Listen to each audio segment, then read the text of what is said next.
ගැන ධර්මයේ සඳහන් වෙන්නේ මේ මහා සෑය මේ තරම් ආශ්චර්යමත් බල සම්පන්න සෑයක් වෙන්න එක පැත්තකින් මහරහතන් වහන්සේලාගේ 이르දිමේ අදිෂ්ඨාන ඒ සෑයේ පිහිටලා තියෙනවා.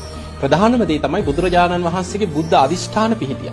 බුදුහාඳුර පිරිනිවන් පාන්න පෙර අදිෂ්ඨාන කරේ උන්වහන්සේගේ ද්‍රෝණයක් සර්වඥ ධාතුන් වහන්සේලා මේ මහා සෑයේ පිහිටනවා. උන්වහන්සේගේ මහා අදිෂ්ඨාන පහක් තියෙනවා. ඒ පහෙන් හතරවෙනි එක තමයි රුවන්වැලි මහා සෑය අනාගතයේ දුටුගැමුණු නම් රජ කෙනෙක් මේ මහා සෑය කරවලා ද්‍රෝණයක් සර්වඥ ධාතුන් වහන්සේලා හිස මත තබාගෙන සෑ ගර්භයේ තැම්පත් කරන්න සෑ ගර්භයට ඇතුල් වෙන මොහොතේ ඒ ධාතුන් වහන්සේලා රජුරුවන්ගේ හිසෙන් මිදිලා අහසේ බුදුරුවක් මවාගෙන යමා මහ පෙළහර පාලා සෑ ගර්භය තුල පිරිනිවන් පාවදාල ඉරියව්වෙන් වැඩ සිටිත්වා අවුරුදු 5000ක් යනතෙක් ඒ උත්තම ධාතුන් වහන්සේලා ද්‍රෝණේම මාර්යාටවත් සෙලවිය නොහැකි ලෙස ආරක්ෂිතව ඒ සෑය තුල වැඩ සිටිත්වා කියලා බුද්ධ අදිෂ්ඨාන පිහිටෙව්. එතකොට බුද්ධ අදිෂ්ඨානෙ තමයි උතන ප්‍රබලම. බුදුහාඳුරෝ ධාතුන් වහන්සේලා ගැන කරපු බුද්ධ අදිෂ්ඨාන. ඊළඟට මහරහතන් වහන්සේලාගේ 이르දිමේ අදිෂ්ඨාන තියෙනවා. උන්වහන්සේලා 이르දියෙන් තමයි සීමා ලකුණු කරලා දෙන්නේ.